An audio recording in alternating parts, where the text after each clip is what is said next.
Can India survive this? Can India win this? Or England should take their win?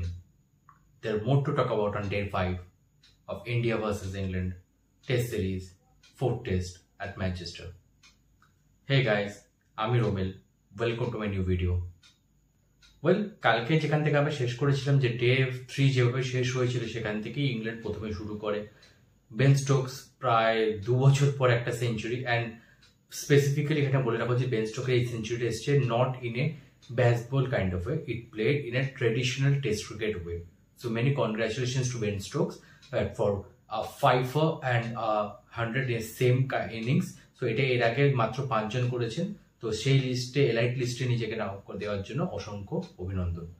এবার বলে রাখি যে England করেছিল সে 600 and 609, যেখানে কিনা প্রায় 300+ রানসের লিড নিয়ে ইন্ডিয়াকে ব্যাট করতে নামায়, যেখানে কিনা যে পজিশন থেকে মনে হচ্ছিল যেখান থেকে ইন্ডিয়ার ম্যাচটা মানে জেতার তো কোনো সম্ভাবনাই নেই, এবং তারপরে সেটা আরো বেশি পোক্ত হয়ে যায়। সেখানে কিনা জয়সওয়াল এবং সাই সুদর্শনের প্রথম ওভারই উইকেট। তো প্রথম ওভারে যখন গিল ব্যাট করতে নামেন তখন ইন্ডিয়া স্কোর ছিল 0 for 2, কাইন্ড অফ একটা ফুটবলের স্কোর কার্ড লাগছিল।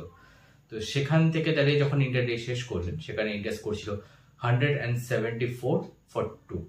মানে ওই যে লাঞ্চের আগের কিছু ওভারে যে সেই 2টি উইকেট পড়েছিল ইন্ডিয়ার, তারপর থেকে সেকেন্ড সেশন অ্যান্ড থার্ড সেশনে India didn't lose a single wicket. So that is where the temperament counts. That কিছুদিন আগে হয়তো গৌতম গম্ভীর একটা ইন্টারভিউতে বলেছেন যে India is that kind of team যেটা কিনা ইন্ডিয়া একদিনে 400 রানও করতে পারে, আবার 2 দিন ব্যাটও করে টেস্ট ম্যাচ সেভ করতে পারে। তো this is the moment, this is a test match.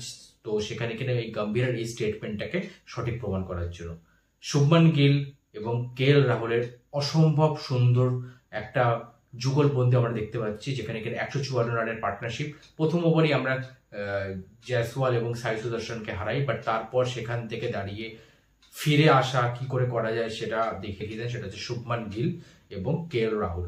এই তো এখান থেকে দাঁড়িয়ে আমরা এটাই বলতে পারি যে ইংল্যান্ড অনেক কিছু ট্রাই করেছে, এর মধ্যে জো রুটকে দিয়ে বল করিয়েছে বা পার্ট টাইম স্পিনার নিয়ে এসছে বা সেরকম, বাট সেটাতে কোনোটাতে কিছু হয়নি, because they stand there like a wall. তো অসম্ভব সুন্দর একটা ডিটারমিনেশন নিয়ে খেলা হয়েছে। So India fights back and India fights back with a bang. তো আমরা ডে 5 থেকে কি আশা করতে পারি? ডে 5 থেকে আমরা এগুলো আশা করতে পারি, সেটা হচ্ছে যে কিভাবে এই পার্টনারশিপটা যেভাবে চলছে সেটাকে আমরা কিভাবে আরো এগিয়ে নিয়ে যেতে পারি, এটা করতে পারি। দেখো এখান থেকে ইন্ডিয়া ম্যাচ জিততে পারবে না, ইটস ডান অ্যান্ড ডাস্টেড। এখান থেকে ইন্ডিয়া যদি ড্র করে ম্যাচটাকে যদি ড্র করতে পারে সেটা হচ্ছে ইন্ডিয়ার সব থেকে বড় জিত, বিকজ এখনো মোটামুটি 137 রানে ইন্ডিয়া পিছিয়ে আছে। কালকে হয়তো সেই 137 রানটাও যদি ইন্ডিয়া এই কোনো নতুন কোনো উইকেট না হারিয়ে যদি 137 রানটা করতে পারে, তাহলে কিন্তু ইন্ডিয়া বলতে পারে যে ইন্ডিয়া অনেকটা একটা সেফ পজিশনে চলে যাবে এই ম্যাচটা অন্তত সেভ করার জন্য। কারণ এখানে India has nothing to lose, everything to gain.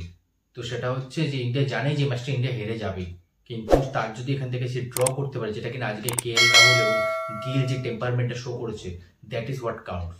তো লুকিং ফরওয়ার্ড টু ইন্ডিয়া যে ব্যাটিং কোচ, তার থেকে আমরা পোস্ট ম্যাচ এতে আমরা খবর পেলাম সেটা কিনা Rishabh Pant is fit and Rishabh Pant is fit to bat for next কালকের জন্য। যদি ব্যাট করার প্রয়োজন পড়ে Rishabh Pant will bat.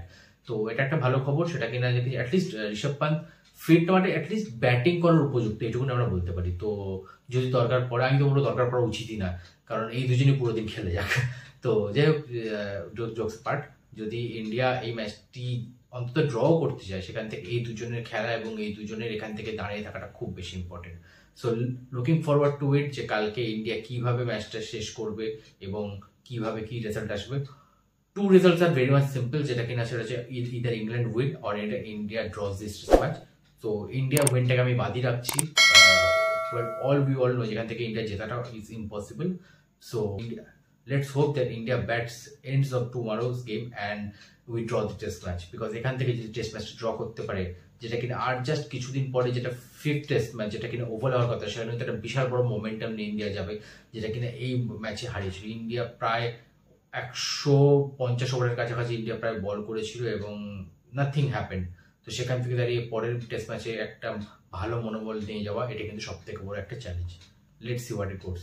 Thank you for watching this video. Let's meet tomorrow and please pray India will draw this test match. Bye bye.